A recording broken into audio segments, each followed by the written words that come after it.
Car ceux qu'il a connus d'avance, il les a aussi prédestinés à être semblables à l'image de son Fils, afin que son Fils soit le premier-né entre plusieurs frères.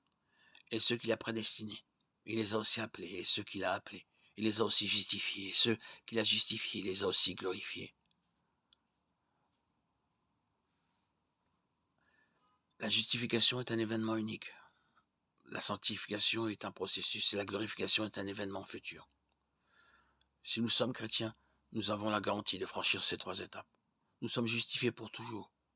Nous sommes sanctifiés, nous serons certainement glorifiés. 1 Corinthiens 6, 11. Et c'est là que vous étiez quelqu'un de vous. Mais vous avez été lavé, vous avez été sanctifié, vous avez été justifié au nom du Seigneur Jésus-Christ et par l'Esprit de notre Dieu.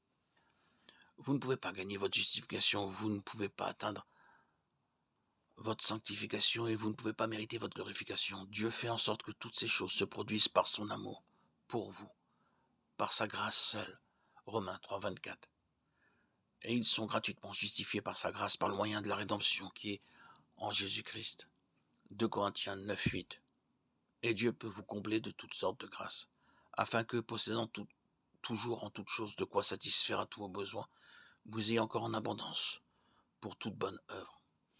Philippiens 2, 13. Car c'est Dieu qui produit en vous le vouloir et le faire selon son bon plaisir. Tite 2, 11. Car la grâce de Dieu, source de salut pour tous les hommes, a été manifestée. Si vous essayez d'atteindre l'une de ces 3 choses par vos propres forces, vous échouerez inévitablement. Demandez plutôt à Dieu sa grâce. Comptez sur sa merveilleuse miséricorde, son amour ineffable.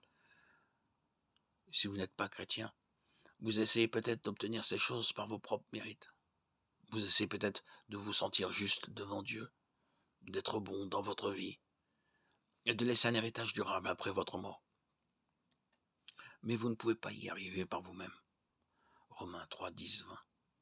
Comme il est écrit, il n'y a pas de juste, pas même un seul. Personne ne comprend, personne ne cherche Dieu. Tous se sont égarés, tous ensemble, ils sont devenus inutiles. Personne ne fait le bien, pas même un seul. Leur gorge est un tombeau ouvert. Ils utilisent leur langue pour tromper. Le venin des aspics est sous leurs lèvres. Leur bouche est pleine de malédiction et d'amertume. Leurs pieds sont légers pour verser le sang. Dieu ne veut pas que vous fassiez plus d'efforts, mais que vous veniez à lui par la foi. Jésus a dit, « Venez à moi, vous tous qui êtes fatigués et chargés, et je vous donnerai du repos. » Matthieu 11, 28. Confessez vos péchés au Seigneur. Lui seul vous les pardonnera. Le chemin du salut est simple. Il ne passe que par Jésus-Christ. Si tu confesses de ta bouche le Seigneur Jésus et si tu crois dans ton cœur que Dieu l'a ressuscité des morts, tu seras sauvé, car c'est par le cœur que tu crois que tu es justifié, et c'est par la bouche que tu confesses ta foi que tu es sauvé. Comme le dit l'Écriture, quiconque croit en lui ne sera jamais confus, car il n'y a pas de différence entre le juif et le grec. Le même Seigneur est Seigneur de tous, et il bénit abondamment tous ceux qui l'invoquent, car quiconque invoque le nom du Seigneur sera sauvé. Romains 10, 9, 13.